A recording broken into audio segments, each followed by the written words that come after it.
I'll tell you right now. Hold on, I had something in my mouth. I'll tell you right now. If you showed me any song from 1990 to 2008, I would not be able to tell you who made that song. That's not like an impressive thing to declare, Ted. That's just like, I'm ignorant of music. No, but you see, if I phrase it like this, then it sounds like a cool skill. Speaking of skills, this is Revival, episode 37. Oh, before we start, I have to give a huge shout out to Kokechi from Twitter, or I'm not sure what their name is in Discord. What's their name in Discord, Ted? I don't know if they're in the Discord. Are they not? I haven't seen them. Well, okay, even if they're not in the Discord, I don't care. They sent me, in Japan, I guess they live in Japan too, they sent me this, like, got it, so I can describe it to you, because it's amazing. They sent me this specky terrarium, like, diorama thing, and it's made out of, like, honest to God, real rocks. So, like, real rocks, for one.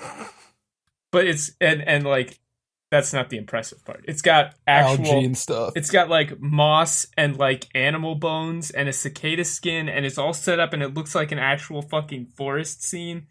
It's amazing. Like, if it wasn't something that you knew that you were getting, it would seem like some sort of death threat, which is what makes it good. Yeah, it's like seriously cool. I'll put a picture, like a link to a picture of it in the description of the video on YouTube, so like check it out. It's seriously amazing, and like thank you so much. It's like, it's amazing. I never thought I'd get something like this. I've got it like next to me while I'm playing. It's awesome. So thank you. Yes, speaking of things that are awesome. So, no, I can't even do that. I can't even do that fucking transition because it sounds like some fucking Big Bang Theory bazinga ass shit. I was going to say, speaking of things that are awesome, let's jump right back into Dungeons and Dragons. Nah, fuck Aw, that. man, awesome sauce. So the last thing that, the last piece of important information that showed up previously was you got a bunch of new team members. Yeah, bunch of nerds and all that, right?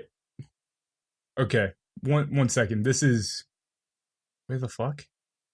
This is going to be the hardest acting of my life because me, an intellectual, loves kobolds in all forms. Little scamps, the dog ones in Monster Musume, love them. They're great. Kobolds, fantastic. Elias couldn't give less of a shit.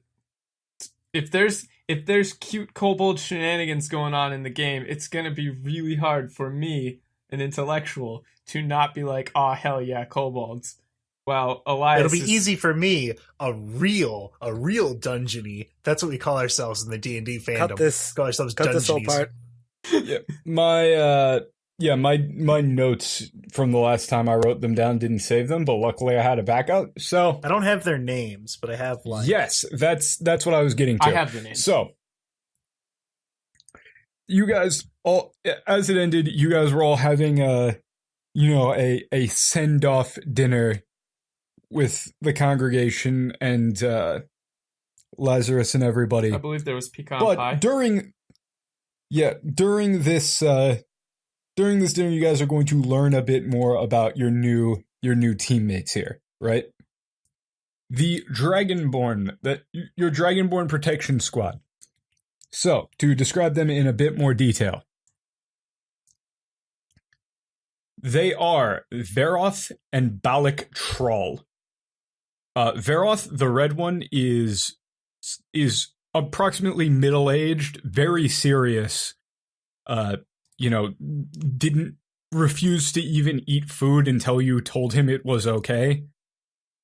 Strict, no-nonsense, orders only, here for a job.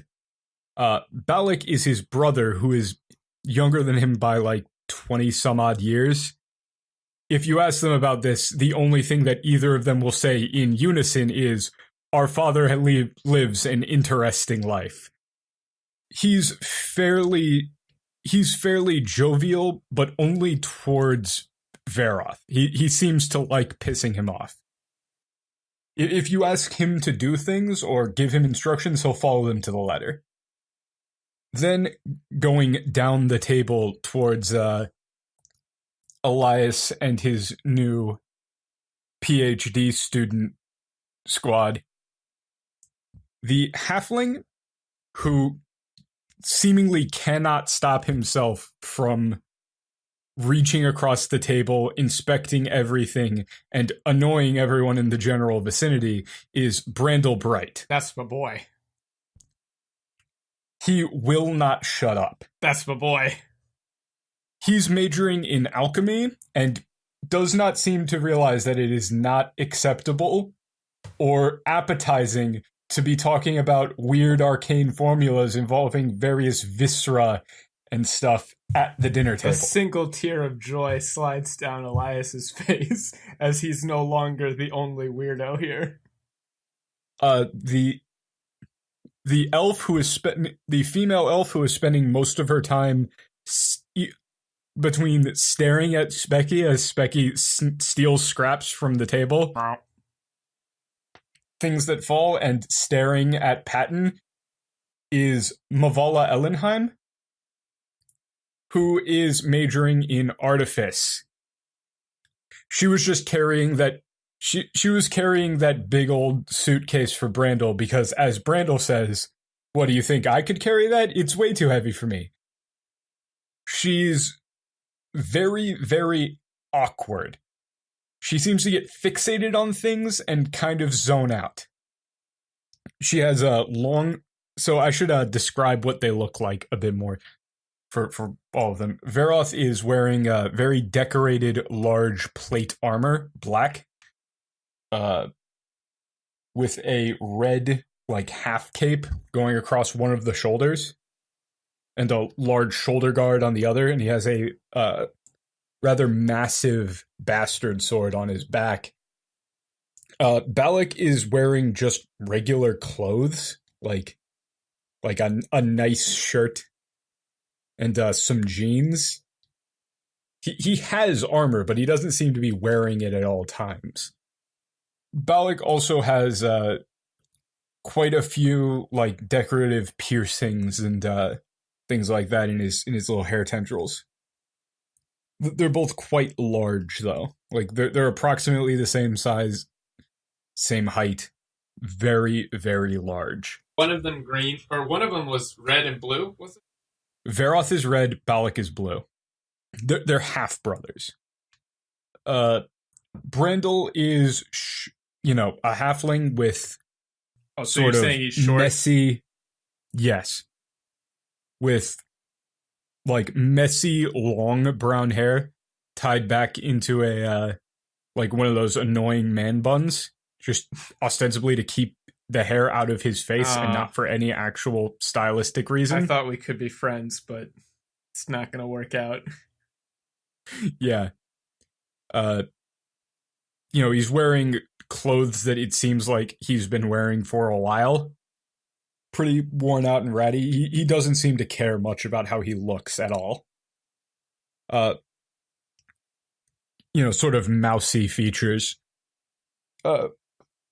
Mavala has very angular features, kind of almost creepy. Mm-hmm. Very, very sharp features. High cheekbones, narrow chin, long blonde hair that's kind of just down, covering a decent amount of her face at times. Not really well maintained. That's kind of a recurring theme with these guys. They get the weirdos. Well, yeah. I mean that makes sense. And she has a pretty distinct little she has really bad posture too. She's always kind of hunched forward. Then last person sitting fairly stoically just kind of picking at his food is Serun Talne, which eagle-eyed listeners, I'm going to keep doing this. Please stop saying eagle-eyed listeners. It bothers me. Talne, that's familiar. Oh, that's the fucking... God damn it. That's Yep. the dean's It's Holiday kid. Academy, isn't it? Yeah, it's like the dean's nephew. And this was the gloomy elf kid, right? Yep. It's Varius's nephew. He says he's got black hair, like he's got black hair, very gloomy, like bags under his eyes, and he is the pure magic major, and he does not seem happy to be here. To clarify, a pure magic major would be like a pure math major, right? Basically, like a non-applied mathematics major. So he's all theory. He doesn't do that much actual casting, right? Yeah. I mean, if you try and talk to him a bit, it seems like he's genuinely interested in magic, but he, the way he talks about things seems like he didn't really have that much of a choice in what he was doing. Right. So, that's your crew. So far. Yeah, that's a B team that you can assemble in whatever ways you want to go do things. So, as you guys are, sitting around here, eating dinner, if there's anything you'd like to do, now would be a good time. If there's anybody you want to talk to, or all right, yada, so yada, I'd like to get second helping of pecan pie. All right, John with the you are important given tasks.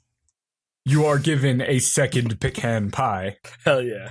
Wait, so a second helping for John is not a slice; it's a second whole pie. He's a big boy. He's a growing boy. He's got to eat to keep his strength up. These are the exact words used. I can't think of anything in particular I need to do. I think I'm pretty much set up. I think we're good. Yeah. Okay, so Jerry, does Jerry camera. need to do anything? I can't really think of anything besides wanting to figure out ways that I can defend myself better. I mean, Patton, you're supposed to be an artificer, right? Yeah. If you want, me and Jerry can fix something up there. Get that plus well, 2 nobody's out of the gonna way. take- to be Nobody's an gonna artificer. take the bait on that. Nope. Yeah, no. So thank you for finally doing this at the start of a session. Doing what? So, well, Patton's fucking Giron, you have a floating +2. As Patton is going to be fiddling with your equipment seemingly during dinner. Well, I want to. He's better with this kind of stuff than the whole medical thing, so I'll be okay with it. Brandel was the artificer, right? No, Brandel, the halfling, is the alchemist. The alchemist. Okay, I don't have an artificer, right? No, you do. do. It's, Mavala. Mavala. That's Mavala. right. Mavala. Mavala Elmheim. The one who's kind of staring at Specky and Patton a lot. Right. So I'll just let her know that she's free to raid Patton's shop for parts whenever she needs to. So if you say that, her eyes are going to light up. She's just going to stand up from the dinner table and go off and like run over to the truck, like quickly. Don't worry about it, Patton. I'm sure she'll be able to help you with Clang, clang, clang, clang, clang, whatever clang. it is you do over there. The truck starts to noticeably sway, And she's just throwing stuff around. seemingly Yeah, it's about doing what I something do. in there. It's about how I usually go about it. That don't seem like proper dinner time behavior. John says, shoveling pie into his face. Just an entire pie. Like a cartoon character eating a hamburger in one bite. like Shaggy eating a big sandwich. Where's the mayonnaise? Shut up. Here. We weren't gonna date this. Okay, let's keep going. Yes. So, anyway, with that, the camera is going to, pan up, right? Yeah. Pull back as giving you a nice little aerial shot of the big long dinner table, and it's going to be a cool little transition where it goes up towards the moon, whites out, and then comes back, and you guys are in the truck. Solid editing techniques up. Solid. Yeah. it's gonna fade to white, and then you're like the white is gonna change to like the glare from the sun. Yeah. As you guys are driving, and it looks back down. And there we are. Yeah. Go all J.J. Abrams on him. Hell yeah. So the big point of contention and things still left to be discussed as to what the fuck you guys are currently doing is you wanted to get some form of scrapping team. And to be completely honest, the suggestion of kobold and or goblin wrangling was something that I threw out there basically as a joke that you guys latched onto, which is totally fine.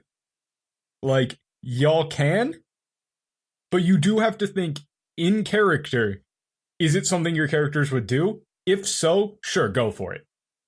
Yeah, like, John would be like, oh, goblins, those little scamps? Yeah, get him in here. But also, Tim assumed they were more like magic goblins, which are, like, more capable than it sounds like our goblins are. So, like, I just misunderstood goblins.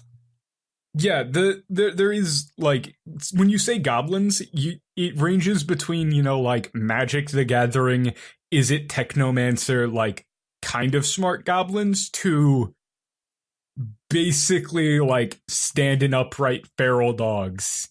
Yeah. Smash. I misunderstood. And we're somewhere, but I think the only reason I was angry between those. Yeah, the only reason I was angry was because you went over the downsides, and you told me that it was a really bad idea. If Elias had told me to shut up, it would have been more okay. That's all. Yeah. Well, Elias, I don't think I was even there at the time. No, but like, yeah, this was all. John and Patton walk into the other side of into the room. Hey guys, we got a great idea. We're gonna go get us a goblin scrapper team. That's a terrible idea. Yeah, exactly. I would have been upset that I couldn't have my fucking goblins, but I mean, I felt weird arguing with the DM over what my character would do. I guess I don't know. Yeah, it was something that kind of I just wanted to make sure that this is rad in player knowledge wasn't overriding, like it wasn't something that you would sit back and think back on and go, man, would my character have done this shit? Right? Like I said, if I had a better idea of goblins, I probably wouldn't like it. Probably not. Like also, I think there was a difference in how many goblins is a lot of goblins. Because if you just, like, find some capable little scamps, a couple of them, then yeah, that makes sense, right? But if we're talking about taming a horde, that's a bit of a different scenario. Yeah, I was thinking it's like the difference between getting goblins. a cat and being a cat lady, right? One is reasonable, the other makes you insane. Yeah. I liked the idea of getting a group of little scamps together and having them do work for us. That sounds like fun. Mm-hmm. So I think Kobolds is a pretty good choice. I can't think of any other group of little scamps I want to wrangle. So as you guys are driving and figuring out where to go, now would be a good time in character for Patton, and because it's assumed that you guys had been talking about like something similar in concept in character. But now would be a good time to actually, in character, discuss what you're going to do about this whole scrapper team business. Mm-hmm. And also, there is another option of, like, one, not doing that at all, or just hiring a real team. I think we all know that's not going to happen. Right. I mean, Patton could make that happen. Yeah. So, all right, gentlemen. Hope you all had a good night's rest, and I am 100% still behind the idea of finding some kobolds and sending them into these dangerous areas to collect objects for us. Just keep them off me, man. That's all I ask. Keep them off me. Keep them off the stuff I'm doing. Otherwise, I don't care. I don't think we have the space nor the provisions to care for how many exactly kobolds were you thinking of? I'm not really sure where you're going with this idea. Why don't we just hire some scrappers? Well, hiring people costs money. Now consider this. Spending money, getting some quality of work done, probably high quality. Spending no money, and I mean, what do you think we got the Dragonborn for? You think they're there for protection? We're good on that. We're strong. We don't need them. It was the Kobold Babysitters Club. Because I don't want to go into these places first if I don't have to. Why not send them in? They're capable. They're somewhat replaceable. I'm not sure that you really understand the concept of free here. They're not free. They takes time, effort, provisions, all sorts of supplies, which are sort of the same as money. To care. They're a really big responsibility, Patton. Are You they? sure you're ready for it? God damn A it. kobold is not just for Christmas.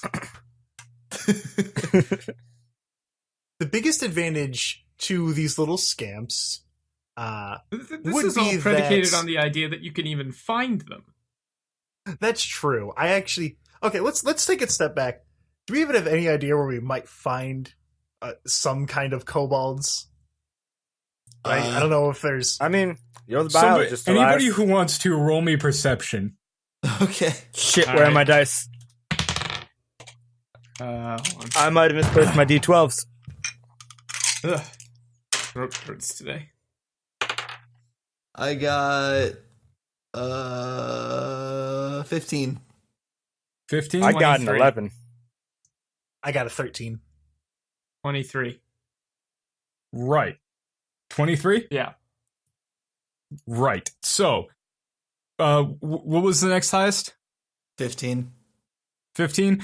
Okay, on a 23, as Patton is saying, do we even know where we would find any of these as you guys are driving down the road? You see on one of the signs, like on some of the signage for like an off-ramp, Mm-hmm. you see a scrawled in like shoddily made red paint, Rithrak's kingdom, but every word is spelled wrong, including apparently his own name. Like the K is backwards. Wait, what was the name? Rithrak. Rithrak? Okay. And just to clarify, where the fuck are we right now? Well, We decided we If- were heading out west, but did we decide which road we were going to be on? We're going I south believe you first, did. and then I think we were cutting west at the Texas actually, border. yeah, that's a bit important. So, I'm just bringing up Google Maps. I believe what you guys said you were going to do was you were going to go up I-40, right? That was what I I believe thought, so. but because right now we're in We're just gonna take 40 Little over, right? Rock, and then we're going up 40, right, towards Conway. Yeah, that's what I thought you guys were doing. That's what I was under the impression we were doing. Correct? Yeah. As far as I know, I yeah. mean, that's. Yeah. Okay, I just wanted to clarify. Right. So currently you are driving up I-40, right? Okay. So have we gone past Lake Conway yet or not? Yeah. Okay. There's not going to be that much in the way of, like, we can describe what things look like as this convoy starts to get going. And of course you have multiple vehicles because, you got John's motorcycle, you've got your car, you've got the truck with the very, very large extended sleeper cabin, Mm-hmm.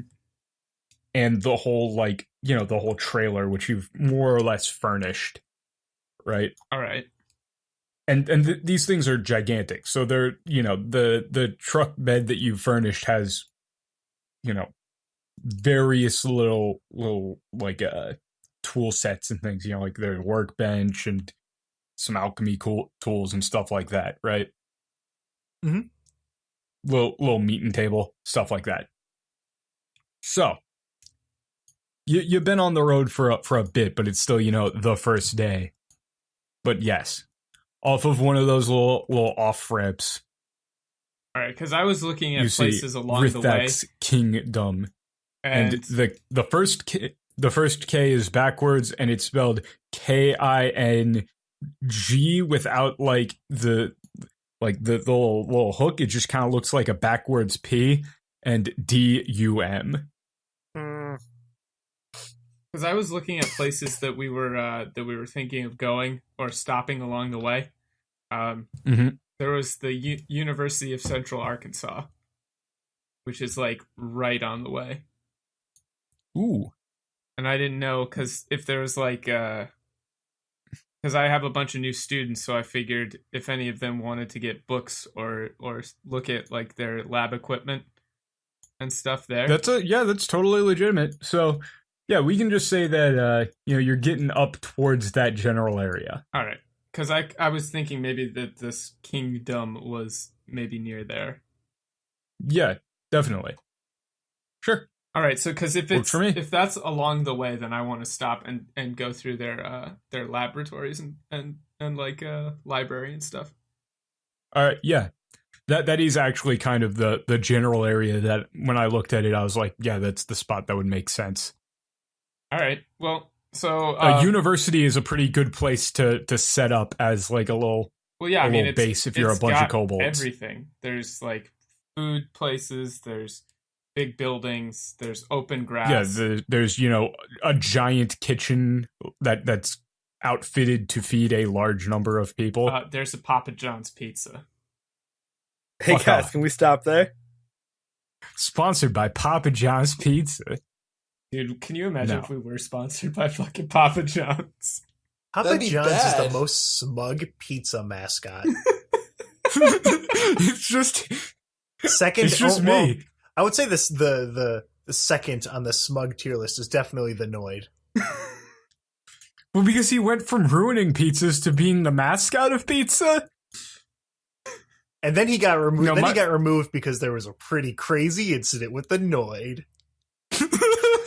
It's true.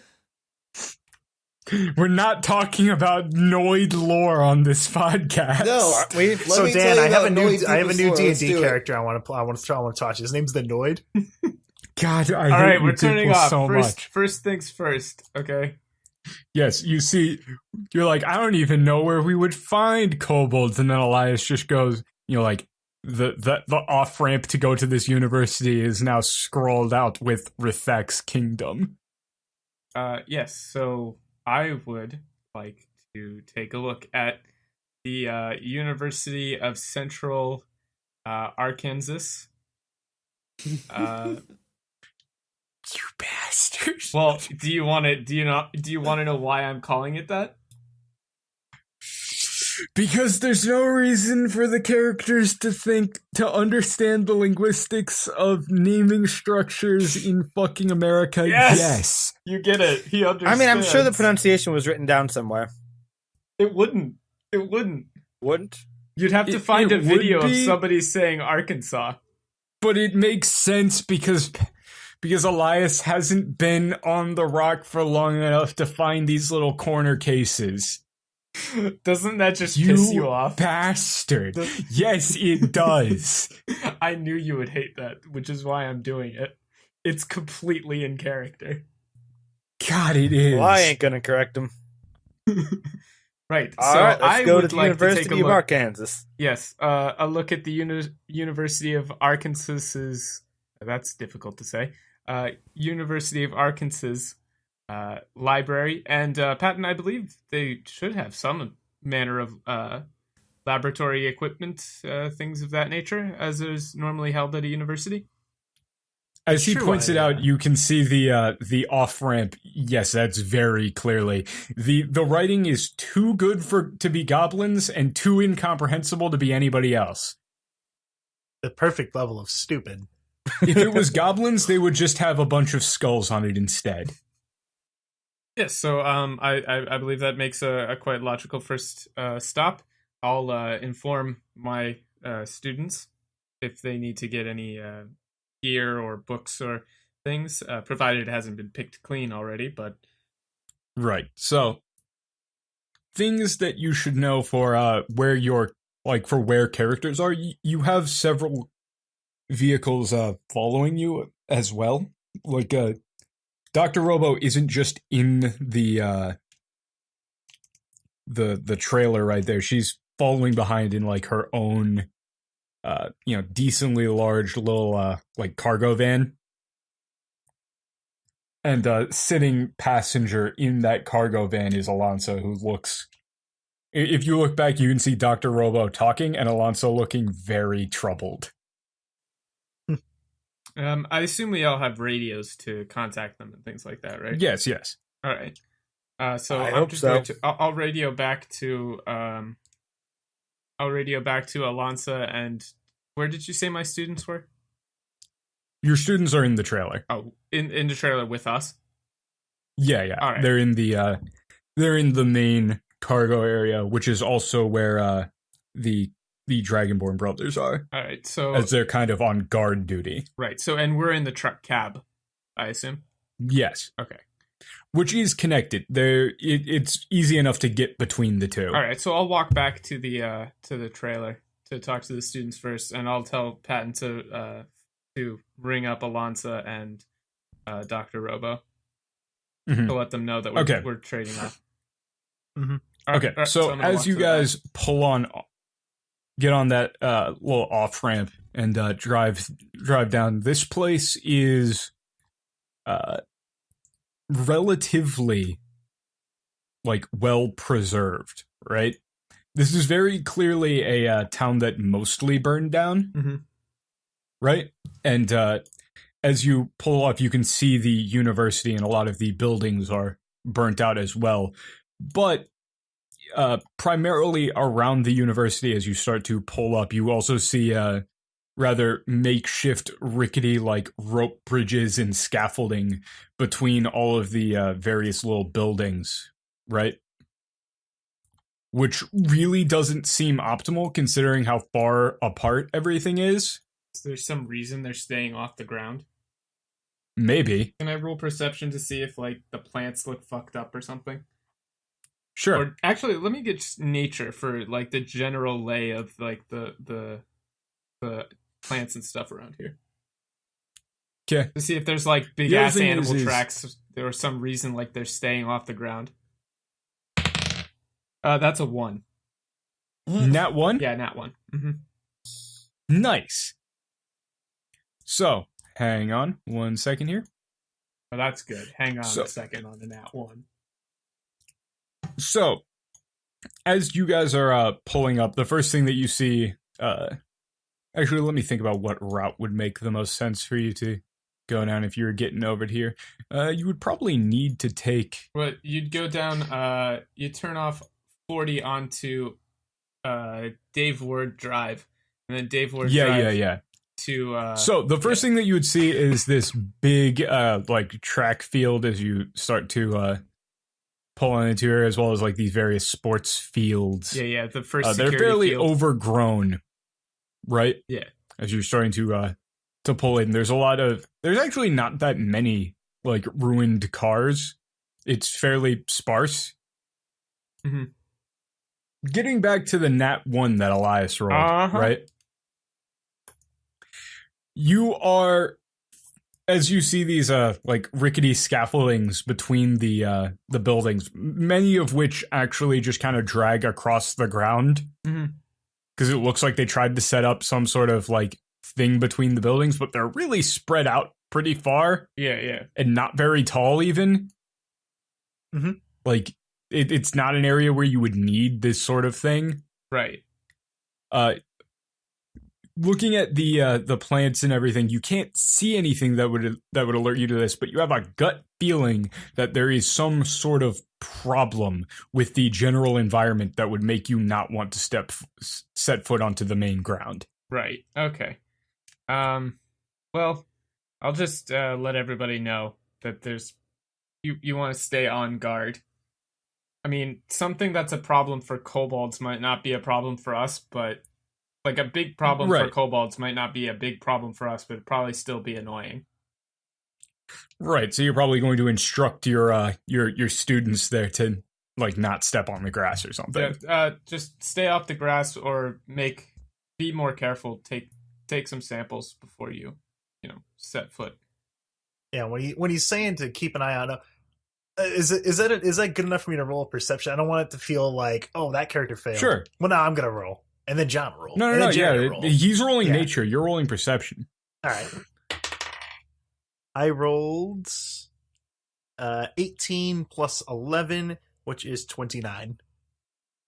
All right, so you're looking at that, and you don't see anything like on the ground or like moving between like scurrying on the ground that would alert you. However, as you turn off and you start to get towards the college proper, right? Mm-hmm. You do see, like, in the window of one of these buildings, right? You see a kobold with a little little historical looking pit helmet, right? Mm-hmm. Who has a very, very comically large long rifle, like some sort of like some sort of like SKS or something. That kobold's got a gun.